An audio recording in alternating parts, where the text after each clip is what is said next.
హిమాచల్ ప్రదేశ్లోని ఒక నిద్రాణమైన కొండ పట్టణంలో తాను ఎప్పుడూ కలవని వ్యక్తి యొక్క స్పష్టమైన కలలతో వెంటాడుతున్న కళాకారిణి ఆరోహి అనే యువతి ఒక పాడుబడిన భవనాన్ని తిరిగి కళా కేంద్రంగా మార్చడానికి వస్తుంది.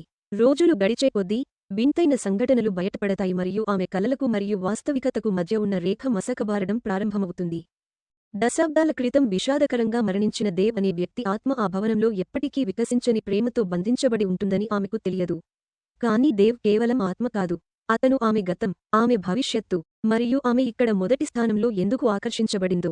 ఆరోహి శర్మ ప్రేరణ మరియు నగర జీవితం నుండి విరామం కోరుకునే 27 ఏళ్ల చిత్రకారిణి. దేవ్ రాథోడ్ 1950ల నాటి మర్మమైన పరిస్థితులలో మరణించిన మనోహరమైన కవితాత్మక వ్యక్తి. మీరా దాది ఆమె వెల్లడించిన దానికంటే ఎక్కువ తెలిసిన భవనం యొక్క సంరక్షకురాలు. రాఘవ్ ఆరోహి గతాన్ని వెలికితీయడానికి సహాయపడే స్థానిక చరిత్రకారుడు. ది విస్పరర్ ఆ భవనాన్ని కాపలా కాస్తున్న ఒక భయంకరమైన జీవి. కాని ఆరోహి అనుకున్న కారణం వల్ల కాదు.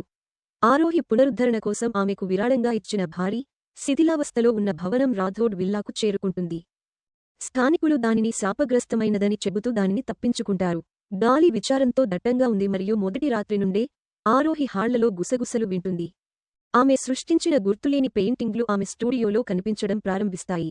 దయగల కళ్ళు కలిగిన వ్యక్తి, 1950ల నాటి దుస్తులు ధరించిన వ్యక్తి చిత్రాలు. ఆమె దేవ్ గురించి కలలు కంటుంది. కలలో దేవ్ కవిత్వం చెబుతూ కొవ్వొత్తి వెలిగించిన టేబుళ్ల మీదుగా ఆమెను చూసి నవ్వుతూ, ఆమెను నా గులాబో అని పిలుస్తూ.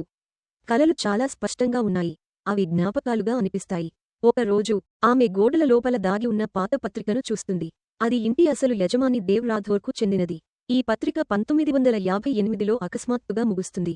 అతను పట్టణాన్ని సందర్శించే ఒక అమ్మాయితో ప్రేమలో ఉన్నాడని ఇది వెల్లడిస్తుంది. ఆయిషా ఎవరూ గుర్తుపట్టనట్లు కనిపించే ఒక మర్మమైన మహిళ. రాఘవ్ సహాయంతో ఆమె ఐషా పాత ఫోటోను కనుగొంటుంది. అది ఆమెదే. ఆరోహి సరిగ్గా ఆమెదే. అదే ముఖం, మెడపై అదే పుట్టుమచ్చ. రాఘవ్ భయపడతాడు. ఇది అసాధ్యం. ఈ ఫోటో 1957 నాటిది. అప్పుడు దేవ్ దెయ్యం కనిపిస్తుంది. ఆమెను వెంటాడటానికి కాదు, ఆమెను రక్షించడానికి. అతను ఇలా ఒప్పుకుంటాడు. నేను ఆమె కోసం ఎదురుచూశాను. ప్రతి సంవత్సరం నువ్వు తిరిగి వస్తావని అనుకున్నాను. కానీ నువ్వు తిరిగి రాలేదని అనుకున్నాను. ఆపై ఎవరో నిన్ను కోరుకోలేదు. భయంకరమైన అస్తిత్వం. విస్పరర్ ఒక దెయ్యం కాదు, ఇది ఒక రక్షకుడు. దేవ్ తన సొంత అసూయ సోదరుడు రతన్ చేత హత్య చేయబడిన తర్వాత ప్రజలను విల్లా నుండి దూరంగా ఉంచడానికి శపించబడింది. అతను ఐషా, ఆరోహి పట్ల మక్కువ పెంచుకున్నాడు. ఒక ఉల్లాసకరమైన సమావేశంలో దేవ్ ఆరోహికి ఆమె ఐషా అని చూపిస్తాడు మరియు రతన్ ఆమెకు విషం ఇచ్చి ఆమె లేఖలను మరియు వారి ప్రేమకు ఆధారాలను తగలబెట్టాడు. కానీ పునర్జన్మ వారికి రెండవ అవకాశం ఇచ్చింది.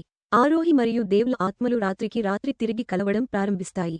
కానీ దేవ్ దెయ్యం క్షీణిస్తోంది. ఆమె ఎంత ఎక్కువ గుర్తుంచుకుంటుందో అంత ఎక్కువగా అతను అదృశ్యమవుతాడు. మీరా దాది తాను కాపాడుతున్న ఒక పురాతన పుస్తకంలో వ్రాసిన ప్రవచనాన్ని వెల్లడిస్తుంది.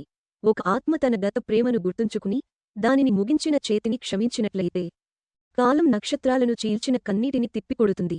ఆరోహి అర్ధరాత్రి చంద్రగ్రహణం రోజున ఒక ఆచారాన్ని నిర్వహిస్తూ ఇంటి అంతటా కొవ్వొత్తులను వెలిగిస్తూ ప్రతి గదిని తన కలలలో చూసే జ్ఞాపకాలతో చిత్రీకరిస్తుంది.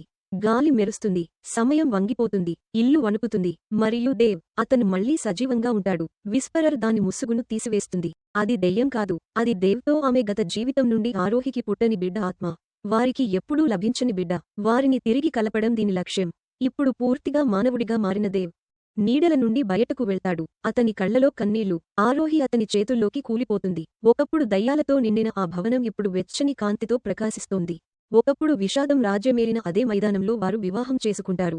ఒకప్పుడు భయపడిన పట్టణ ప్రజలు కాలం మరియు మరణాన్ని అధిగమించే ప్రేమ యొక్క అద్భుతాన్ని చూస్తారు.